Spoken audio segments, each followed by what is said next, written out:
Gerakan Non-Blok (GNB) atau Non-Alignment Movement atau NAM adalah gerakan yang dipelopori oleh negara-negara dunia ketiga untuk menjalankan kebijakan luar negerinya dengan tidak memihak dan beraltansi dengan siapapun, terutama kekuatan blok besar Barat dan Timur.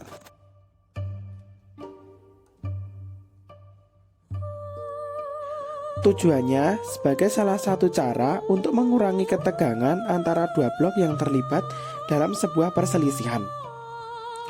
Menyatukan negara-negara yang tidak ingin membentuk sebuah aliansi dengan negara-negara yang berpartisipasi dalam Perang Dingin.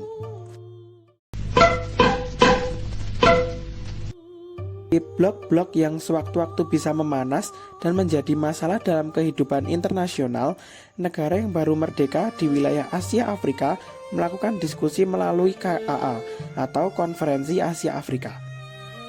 KAA, menurut situs Kemlu RI, KAA mempunyai hubungan yang cukup erat dengan GNB. Pada pertemuan negara anggota KAA di Indonesia pada tahun 1955, setelah itu lahirlah kesepakatan bernama Dasasila Bandung. Dalam kesepakatan tersebut berisi tentang prinsip penyelenggaraan kerjasama internasional. KTT 1. Setelah itu, tepat pada tanggal 1 hingga tanggal 6 September 1961, telah dilaksanakan kembali konferensi tingkat tinggi atau KTT 1 yang dilaksanakan di Belgrade, Yugoslavia. Melalui konferensi tersebut, kemudian lahirlah sebuah organisasi negara yang netral atau GNB.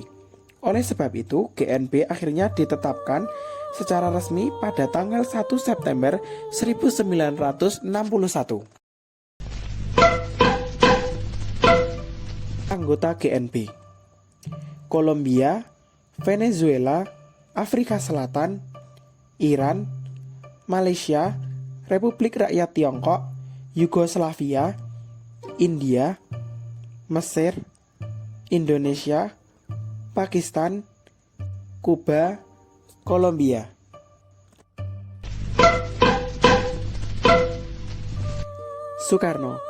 Soekarno sebagai salah satu negara penggagas Konferensi Asia Afrika yang merupakan cikal bakal digagasnya gerakan non-blok, sebagai salah satu negara pengundang pada KTT GNB pertama. Kwame Nkrumah. Ia juga menyokong gerakan non-blok dalam menghadapi hegemoni Barat. Gamal Abdul Nasir. Nasir memimpin revolusi Mesir tahun 1952 dan memperkenalkan FARC mencapai reformasi pertanahan pada tahun berikutnya. Josip Broz Tito. Setelah berpisah dengan diktator Soviet Joseph Stalin pada 1948, Tito membina hubungan dengan negara-negara Barat. Namun, pada 1961, ia menjadi salah satu pendiri gerakan non-blok bersama para pemimpin lainnya.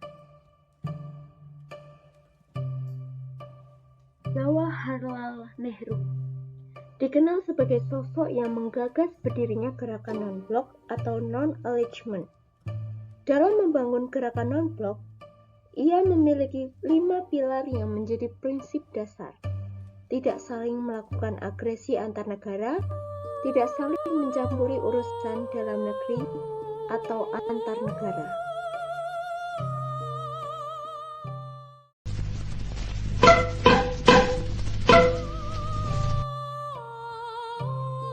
Pada saat Perang Dingin 1950, Amerika Serikat dan Uni Soviet berlomba-lomba untuk bersaing dan mendapatkan pengaruh dengan tujuan utama di negara-negara berkembang yang baru saja merdeka. Situasi ini kemudian mendorong Perdana Menteri India saat itu Jawaharlal Nehru dan beberapa pemimpin negara lain untuk merencanakan berdirinya gerakan non-blok agar tidak terpengaruh dengan blok Barat dan blok Timur.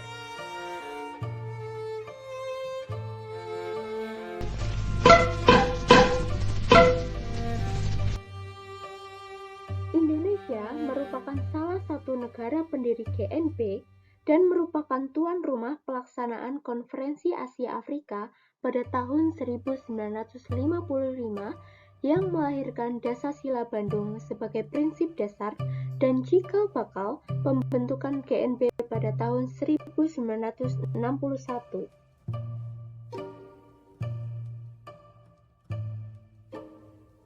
Sebagai salah satu pendiri GNB, Indonesia siap memainkan peran aktif dalam mendorong kolaborasi negara-negara berkembang untuk mewujudkan tatanan global yang lebih adil.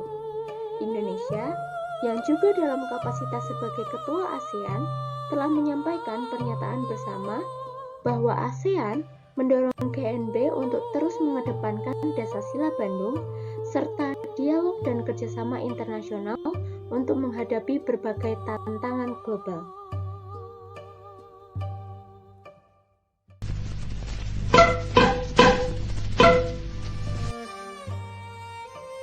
Pada awal tahun 90-an, pasca runtuhnya komunis, timbul perdebatan mengenai relevansi GNB dengan adanya pernyataan bahwa dengan berakhirnya sistem bipolar pada konstelasi politik dunia, eksistensi GNB menjadi tidak bermakna.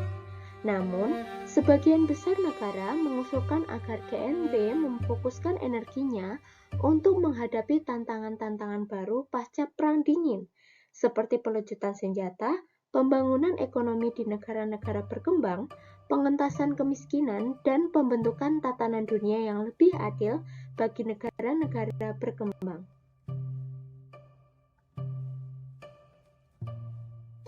Munculnya berbagai tantangan global baru sejak awal abad ke-21 yang juga memaksa GNB untuk mengembangkan kebijakannya agar keberadaannya tetap relevan. Isu-isu baru juga menjadi perhatian GNB, seperti terorisme, konflik yang ada dalam negara, berlanjutnya pengembangan senjata baru, teknologi informasi dan komunikasi, serta pencapaian pembangunan berkelanjutan.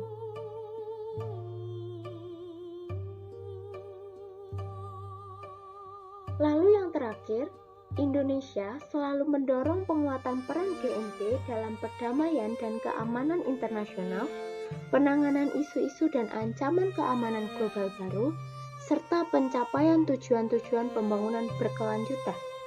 Salah satu contohnya adalah Indonesia mendorong GNB untuk memperhatikan kondisi dan isu yang ada di Palestina dengan membantu melakukan dan mewujudkan perdamaian.